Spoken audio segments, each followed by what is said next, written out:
The two men who carried out the New Year's Day attacks share several striking similarities. Both are Army vets reportedly deployed to the same Army base, Fort Bragg, North Carolina, now known as Fort Liberty. Both chose to act on New Year's Day within hours of each other. Both drove electric trucks, and they rented them from the same car rental app, Turo. There are so many things that are crisscrossing. These are coincidences that really should cause pause. If these turn out to be simply similarities, very strange similarities to have. But today, the FBI says they have yet to find a connection. At this point, there is no definitive link. The surprise attacks came after a night of joyous national celebrations welcoming in the new year. Cops have named the Vegas suspect as Matthew Livelsberger, a 37-year-old Green Beret on leave from active duty in Germany. We found this video of Livelsberger and his ex-wife Sarah, a social worker, waiting at an airport for a red-eye flight to New York in 2016. Wrong away. Police say Livelsberger drove 12 hours through the night from his home in Colorado Springs to Las Vegas, stopping twice to recharge the truck's battery. The interior of the Tesla Cybertruck is like no other vehicle on the road. You are surrounded by glass, and the steering wheel is rectangular. The monitor here controls everything with a touch screen, and it's pretty comfortable and easy to drive. Cops say that the suspect drove around Vegas for an hour before pulling up outside the Trump International Hotel. New surveillance video released today shows the suspect arriving in Las Vegas and driving up to the hotel. He was parked for just 17 seconds before cops say he detonated the homemade bomb in the trunk. It was made from gas canisters and large fireworks. This is where the explosives were stored, in the bed of the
Day attacks share several striking similarities. Both are Army vets deployed to the same Army base, Fort Bragg, North Carolina, now known as Fort Liberty. Both chose to act on New Year's Day within hours of each other. Both drove electric trucks, and they rented them from the same car rental app, Turo. There are so many things that are crisscrossing. These are coincidences that really should cause pause. If these turn out to be simply similarities, very strange similarities to have. But today, the FBI says they have yet to find a connection. At this point, there is no definitive link. The surprise attacks came after a night of joyous national celebrations welcoming in the new year. Cops have named the Vegas suspect as Matthew Livelsberger, a 37-year-old Green Beret on leave from active duty in Germany. We found this video of Livelsberger and his ex-wife Sarah, a social worker, waiting at an airport for a red-eye flight to New York in 2016. Wrong away. Police say Livelsberger drove 12 hours through the night from his home in Colorado Springs to Las Vegas, stopping twice to recharge the truck's battery. The interior of the Tesla Cybertruck is like no other vehicle on the road. You are surrounded by glass, and the steering wheel is rectangular shaped. The monitor here controls everything with a touch screen, and it's pretty comfortable and easy to drive. Cops say that the suspect drove around Vegas for an hour before pulling up outside the Trump International Hotel. New surveillance video released today shows the suspect arriving in Las Vegas and driving up to the hotel. He was parked for just 17 seconds before cops say he detonated the homemade bomb in the trunk. It was made from gas canisters and large fireworks. This is where the explosives were stored, in the bed of the truck, and because it's built like a tank, the explosion was contained, directing the blast upwards. Remarkably, the explosion did little damage to the glass lobby of the Trump Hotel. The Cybertruck itself was engulfed in flames, but was left pretty much intact. Tesla boss Elon Musk proudly boasted. The evil knuckleheads picked the wrong vehicle for a terrorist attack. So why did he use a Cybertruck? The answer seems obvious.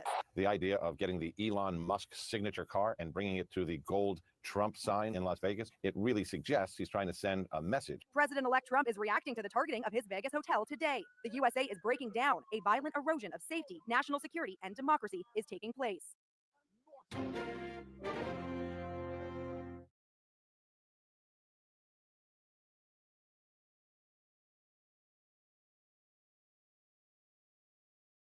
All right, what's going on, family?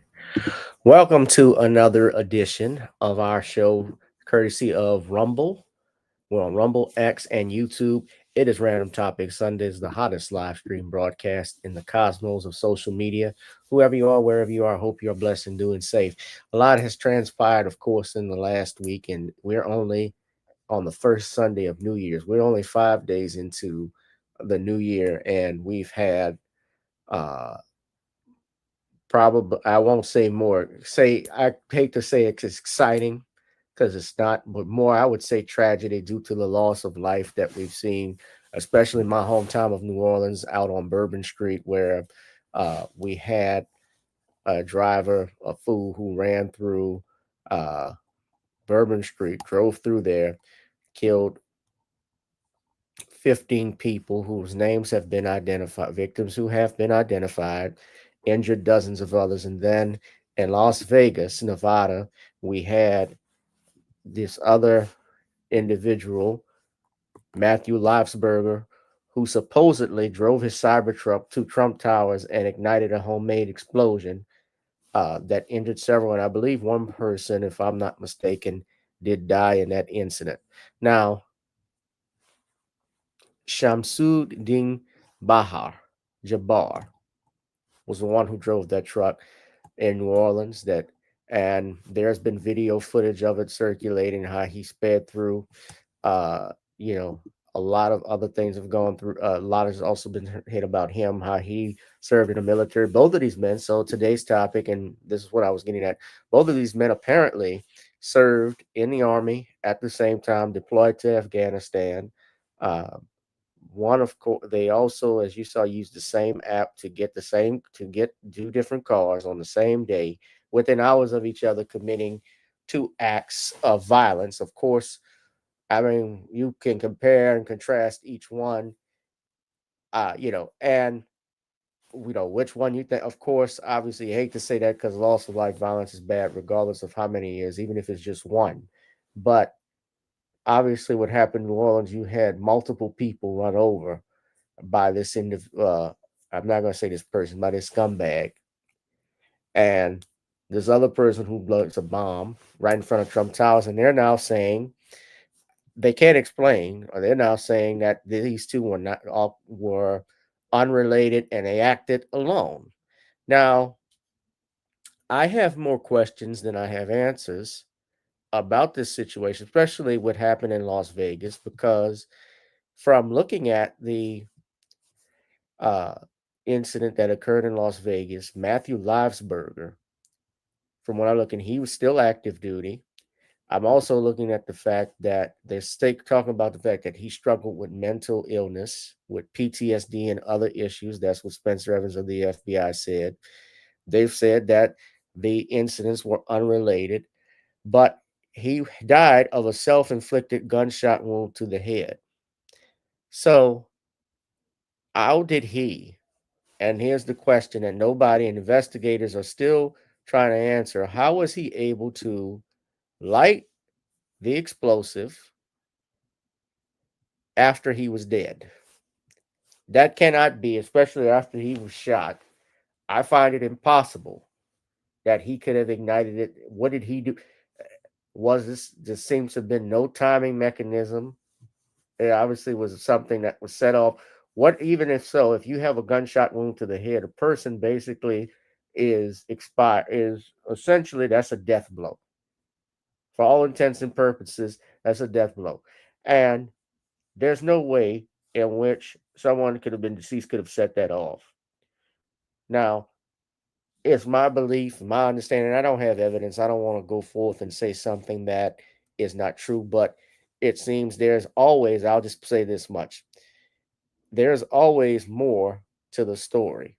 There's always more that they're not telling you, especially when we look at these individuals and these, they say they're suspects, but they have ties to uh the state of North Carolina. Yeah, they were at Fort Bragg together. I don't know if they met or what their connection was, but there's more to the story.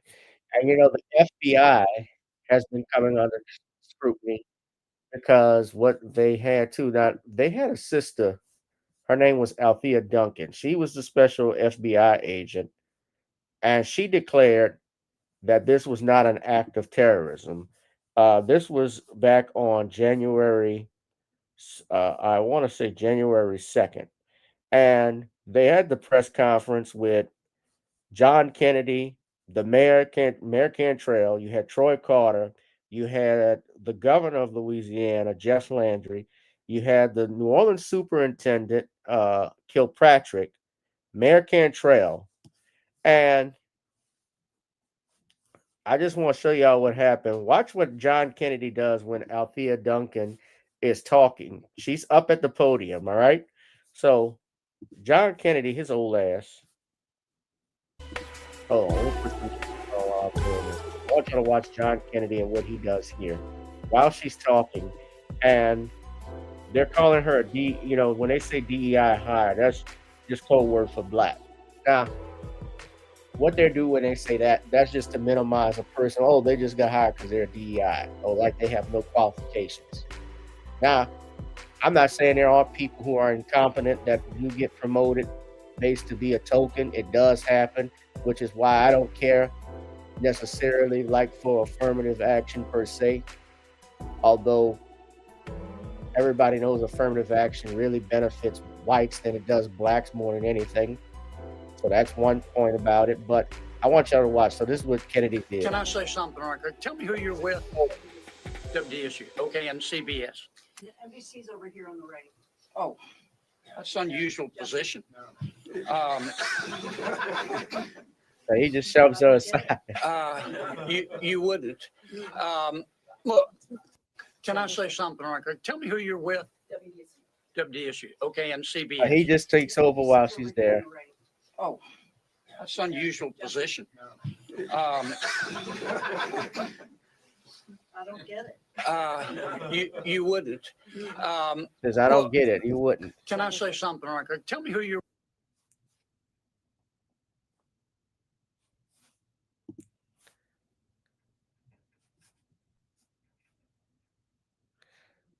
So she said it wasn't a terrorist incident.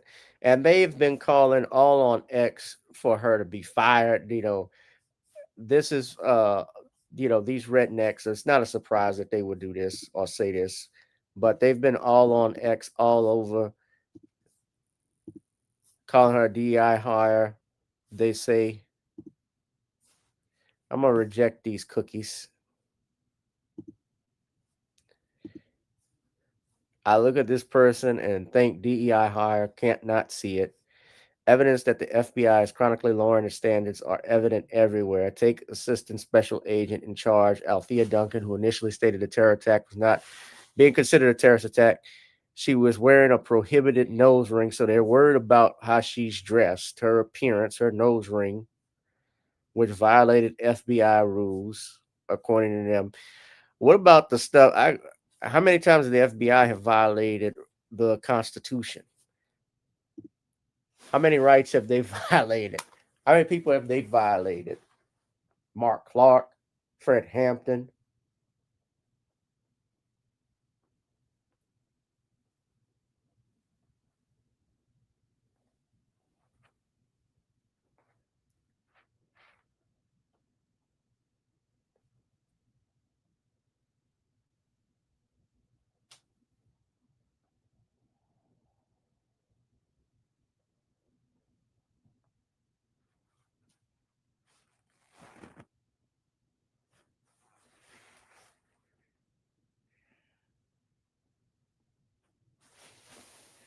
So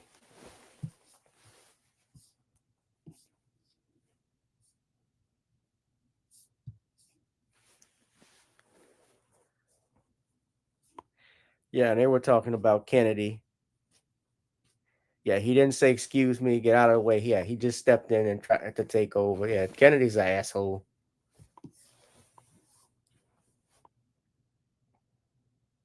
Now, of course, this is on Black America Web, so this was Tom Joyner's old website. Of course, they're gonna favorite things, for the demo. It's gonna be favored with a liberal democratic slang. But do y'all think there's more to the story? We gotta get some comments in. Is there more to the story with this case? I believe so. I think there's always more to the story with this. We're still trying to get over and I guess recover from the ramifications of this attack. It's still a little numb. We're still numb. Of course, we remember those who were killed.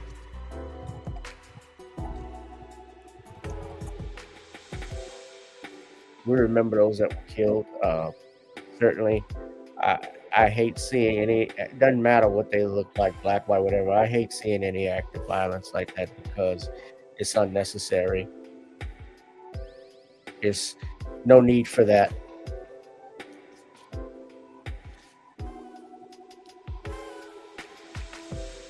So 14 people are dead and 35 people were injured after the man drove the truck into the crowd at Bourbon and Canal Street. So they have the names. That's Jabbar there. And they're saying with him, he came from Houston and he drove alone because he was despondent about he had some financial issues. He actually was in real estate.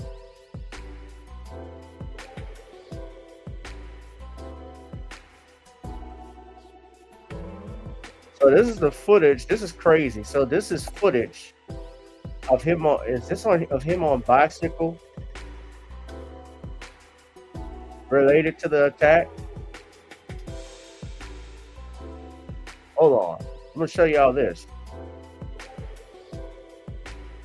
This is from the FBI's YouTube page channel. All right. This is courtesy of WDSU. Let me turn the music off so everybody can hear.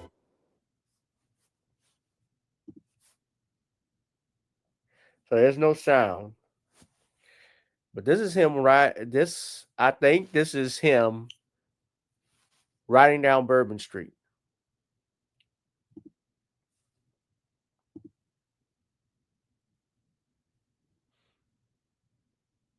This is in Bourbon Street. Let me see. This is definitely the French Quarter.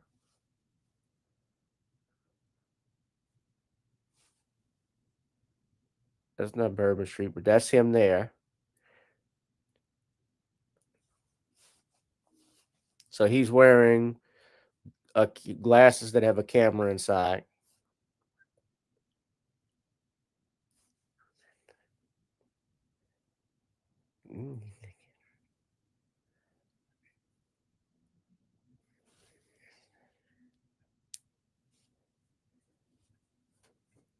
He has remember he has the homemade these explosive devices. Supposedly, I think they said he had planted them all across in that area. Although they're all saying he acted alone. Now there he is with the cooler.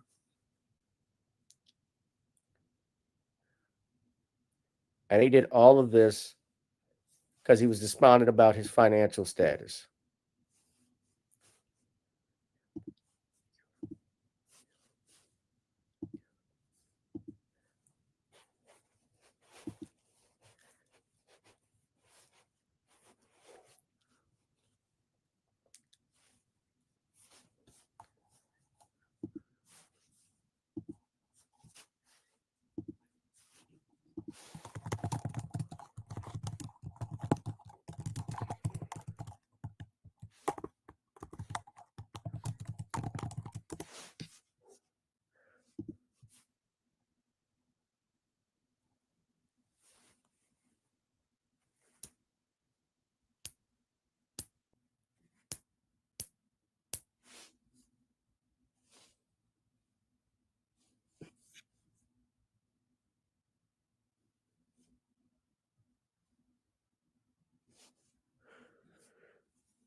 And that's all it is. Now they've shown video of the. We've seen video from the incident. I've showed video, of course. Freaking TMZ actually has video of when he drove down Bourbon Street and they paused it when he ran someone over. There's another video where he almost ran a young black woman over and she's rushing to get to the sidewalk, which she narrowly did.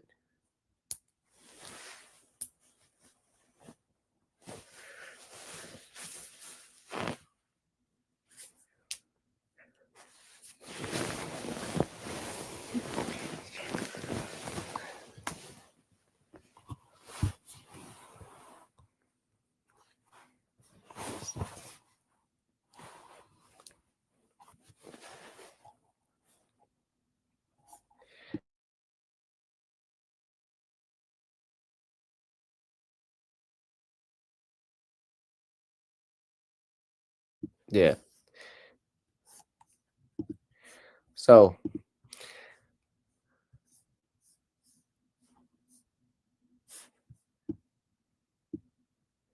we have the names of the Vics that were involved. I'm going to post it right here for everybody to see. May they rest in power. These are the victims who are identified. We have Tiger Besh, Nicole Perez, Nikira Dido, Hubert Gotro, Matthew Tenedorio, Kareem Badawai, Billy DeMaio, Reggie Hunter, Drew Dolphin, Terrence Kennedy, Elliot Wilkinson, Brandon Taylor, Edward Pettifire, and Latasha Polk. Rest in peace. There are countless other victims as well, those that were injured. So we wish them a speedy recovery. I got to talk about this, though, too, guys. This, I'm sure you've all heard about what happened up in New York. Robert Brooks. Now, body camera footage that was released showed this inmate by the name of Robert Brooks, who was assaulted by these correctional officers out in New York.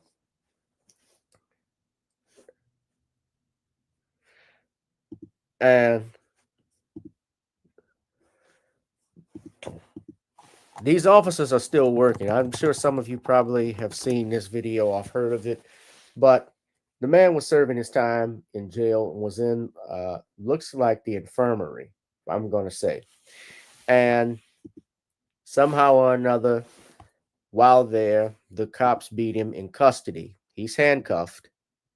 He's beaten. And later on, sadly, Robert Brooks would pass away. Now, no charges, to my knowledge, have been filed. This body camera footage was just recently released right around New Year's. So most people are just seeing this for the first time. And this happened back on December 9th of this year.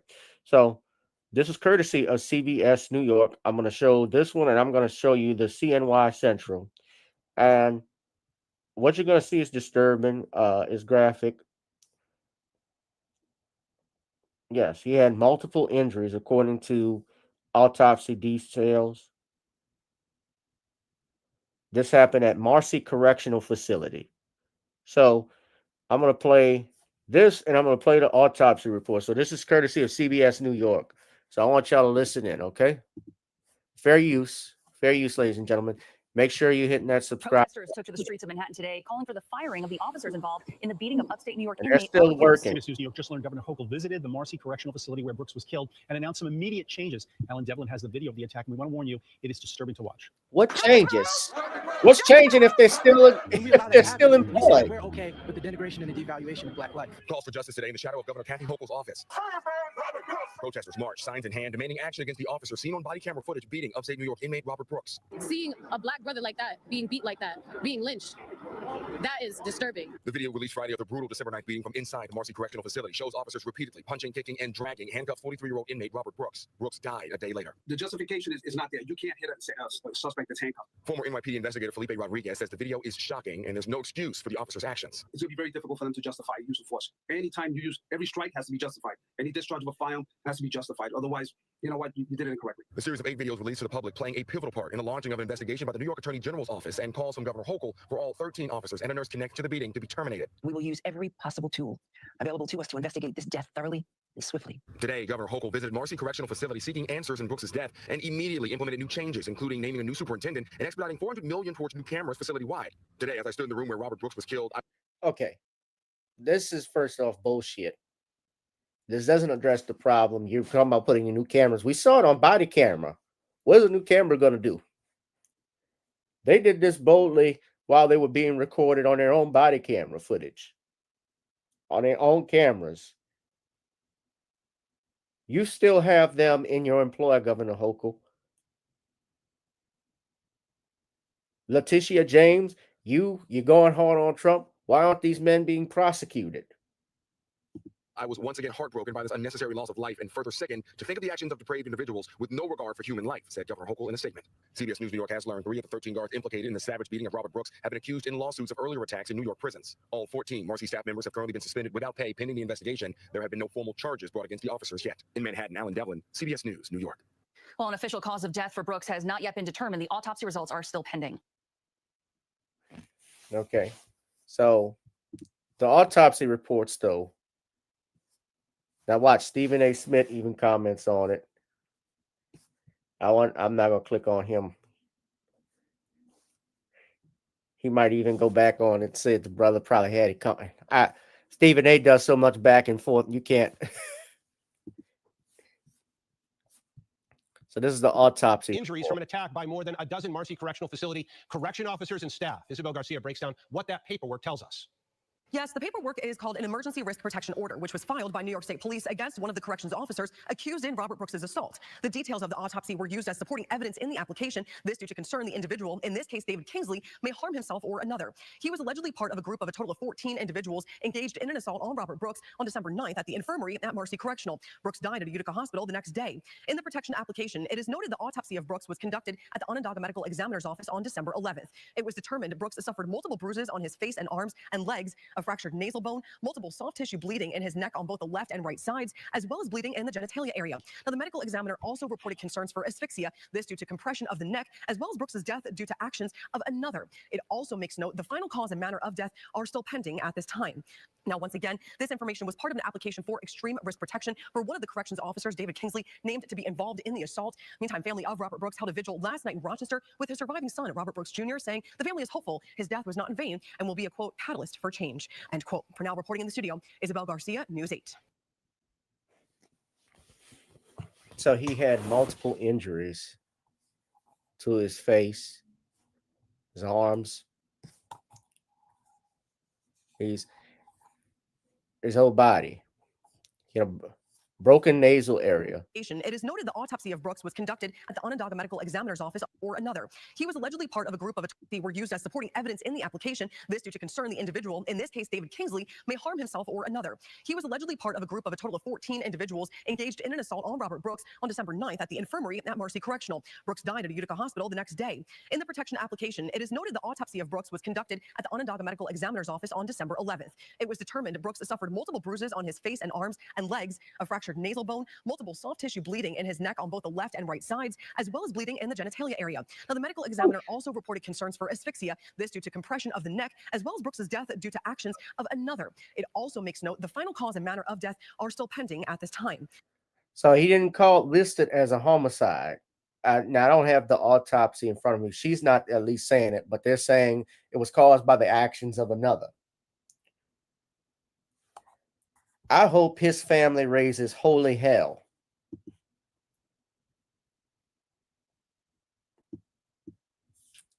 His family needs to raise holy hell, not just on that prison facility and those guards, that entire freaking state.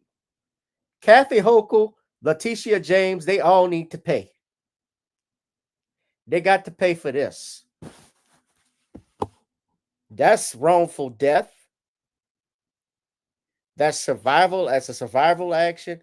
Wrongful death and survival action. The difference between the two, some people will ask, well, a survival action is a lawsuit that could be brought by the children on behalf of their father or their mother or their loved one, and they would bring that in. Basically, they would assert bringing that lawsuit that the injuries that that person sustained were caused by. They would bring those even if the father had lived. So, if you were talking about things that are normally personal, like loss of consortium or lost wages or anything like that, or a personal injury claim, you can do that. A wrongful death, the difference is, of course, those actions where a family member will bring a wrongful death lawsuit. Well, you caused the death of this person. So that's what that is. A survival action means that the survivors, the heirs, the descendants, and if he doesn't have children, his parents, and of course, if he didn't have children or had a wife, the wife, or if he didn't have a wife, the parents, the siblings, you get the idea. They would come in and step in and file a lawsuit for him on his behalf. This was pathetic.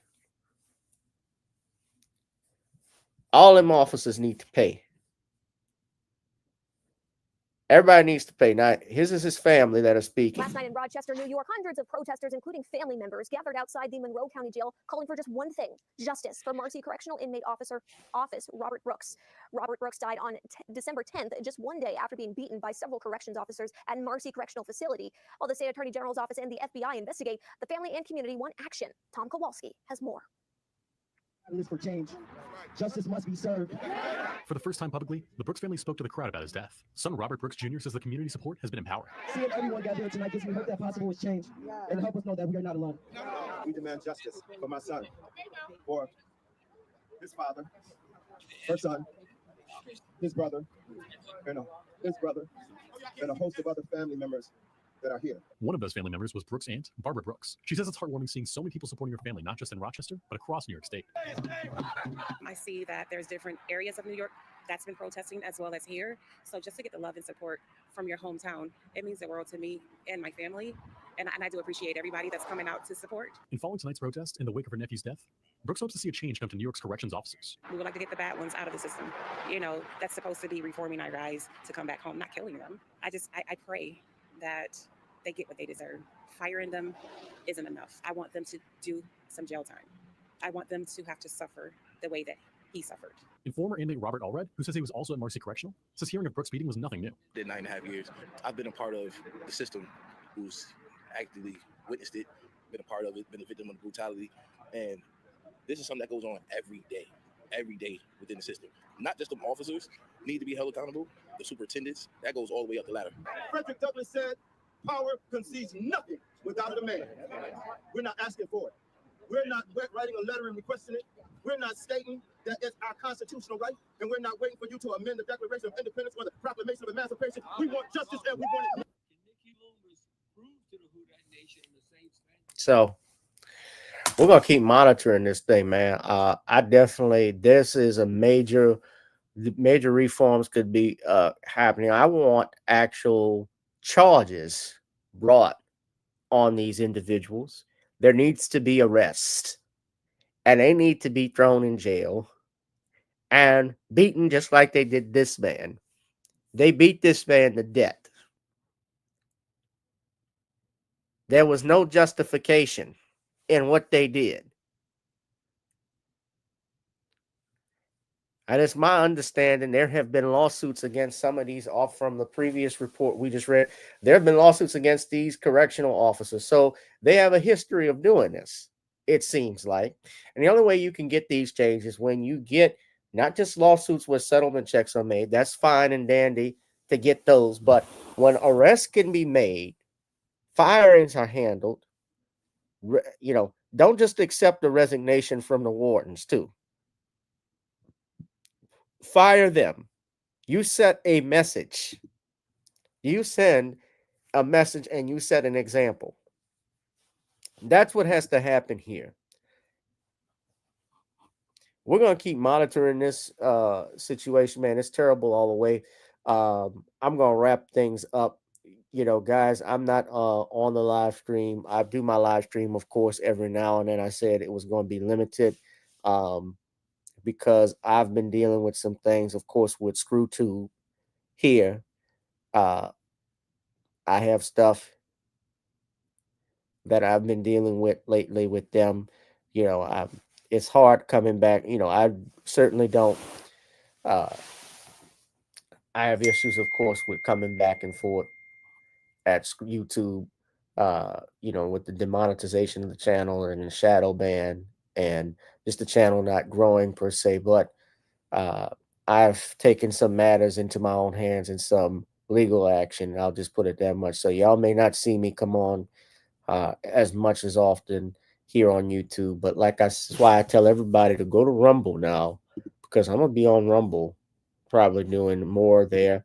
And you can subscribe to the Rumble by going to quote Random Topics. That's the name of the channel, Random Topics, in all apostrophes.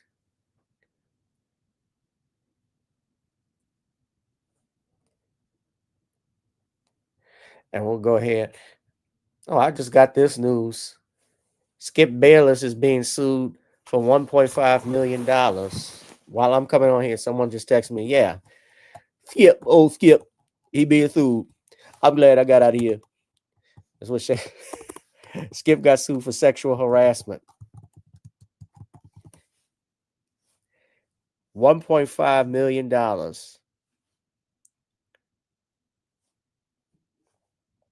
Wow. And they say Joy Taylor is in the lawsuit as well. This is former hairdresser. Let's get back to this lawsuit. So Joy Taylor is named as a defendant. We have so Skip Bayless allegedly offered this woman $1.5 million to get loose, to break off something. That's right. To get down, to roll in the hay. Skip, why you didn't offer me that? You went and you embarrassed me. I'm in the effing Hall of Fame. Defendant Joy Taylor is a media personality. You said he was better than me. And you offered some girl the boo boo. She hosts the show. You offered 1.5 million to give you the boo boo. But you couldn't. You treat me bad as bad. I just couldn't accept this, Skip. Nasheem Faraji is the hairstylist who says she worked from 2012 until August of 2024.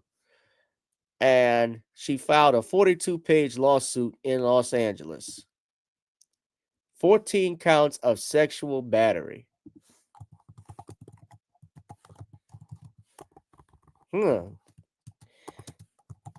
Including sexual battery. Let's see if I can get a copy of this report.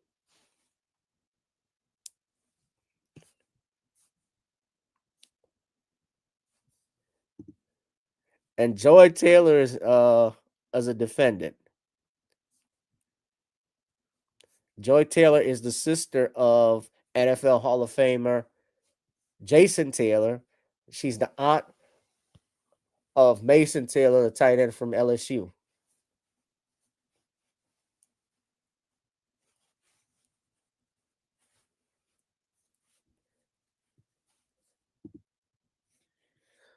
I'm in the effing Hall of Fame. He deserved everything. So it's Faraji versus Fox. That's the lawsuit right there. I'm just looking at this. So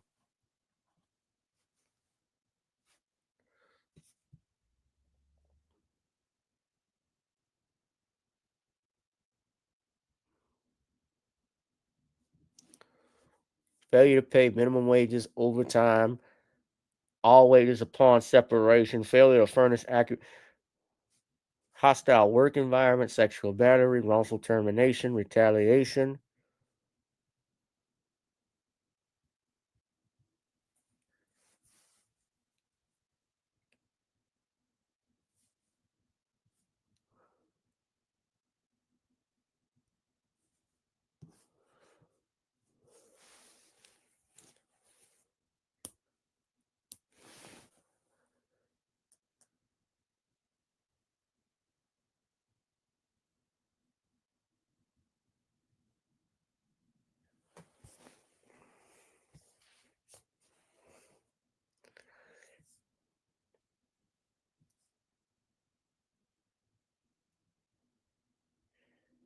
Now look at that. Skip and Shannon Undisputed. Yeah, that's from 2016 to August of 2024.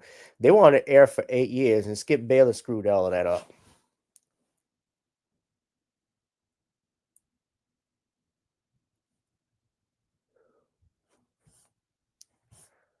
So yeah, Joy Taylor is named in the lawsuit.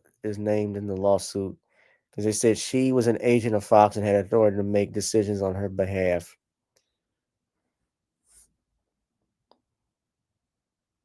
She was a hairstylist at Jose Hebert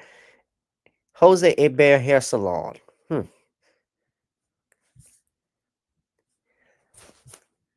Hairstylists are important to you when you're appearing on the radio, on the TV. Your appearance means everything. She's represented by, looks like the Ayazi Abney APC. Shannon Sharp is out of it. I'm just glad he didn't sue me, Skip. I didn't want to have to sing the blues.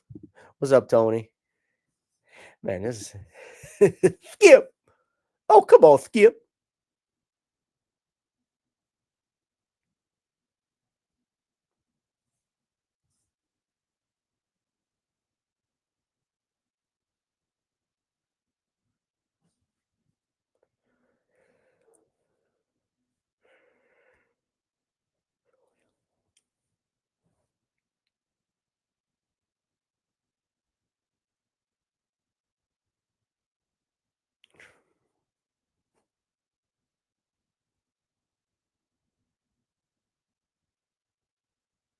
Oh, she said Mr. Dixon was sleeping with Miss Taylor, and she didn't know who to turn to.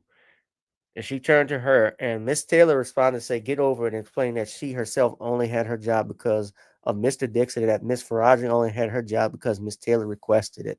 She warned that Mr. Dixon could take them both away.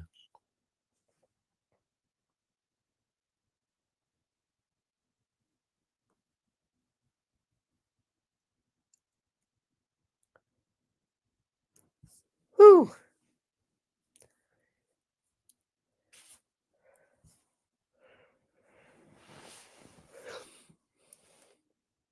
Like, is it true that Joy? So I guess it is true. Joy Taylor is just there as eye candy.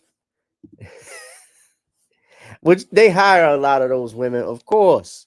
A lot of those sideline reporters and so forth, the beautiful blondes, the blondes who know nothing about. And I'm not gonna say all of them. I'm not trying to sound sexist, but a lot of them don't know much about sports and football. They got some who are very professional with their stuff, like Pam Oliver, and even though yeah, her hair is sick, but her hair is alive. But yeah, man, they got stuff. So yeah, this don't look good for Skip, and Skip ain't making no money anymore. Skip is off that show.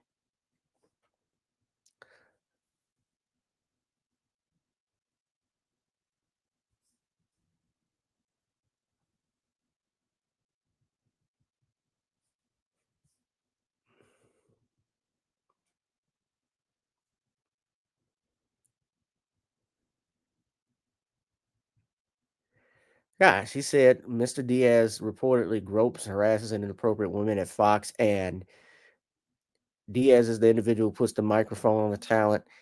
They said he hasn't been fired because he quotes his role in supplying cocaine to numerous Fox employees and talent, even after an incident when he removed his pants on live camera. Damn. Well, Fox did say they were always going to be the Rebel Network. Oh man, this is interesting, man. I'll have to probably do a whole different breakdown of this. We're gonna be talking about Skip, but Monday is tomorrow. Everybody goes back to work. I'm not looking forward to it. I hope y'all are having a good we'll have a good day at work. New Year's. Hopefully it'll go quick. I know a lot of people are being blinded too right now by this weather because wherever you are, I hear there's a snowstorm. Some stuff is shutting down. It's ice cold. Gonna be ice cold out here. But I don't think they're shutting anything off. But yeah, y'all be safe and be blessed, ladies and gentlemen. We're gonna wrap this thing up. All right. I'm going to wrap this thing up, ladies and gentlemen. It's good talking with y'all. Make sure you hit that notification bell when we go live. Hit that like, share, and subscribe button. And I will see y'all in the next one. Be one, be safe, and be blessed. I'll holla. Peace. Whoever you are, wherever you are, hope you are blessed and doing safe. Ladies and gentlemen, greetings, family. Of course, I'm tuning in. You see me without the glasses off today. But if you're looking for some opportunities, particular advertisement opportunities, then look no further at the link at the bottom to my email address. You can hit me up for advertisement opportunities. We are supporting and promoting your businesses here on this channel. You can also, if you would like to donate and subscribe to our Patreon, a link is at the bottom as well. So you have multiple ways in which you can advertise with the platform by emailing me when we go on through our live stream. You also have access to premium content, those that want to see premium content that you will not find here on YouTube or Facebook or Twitter, as I am suspended probably by now. You guys can check out the Patreon at link at the bottom. But advertisement opportunities, definitely email me, gavin.grich1@gmail.com for rates. And for the Patreon, it is the same as the YouTube channel. It is channel gboot2786. All right, I'll holla. Peace.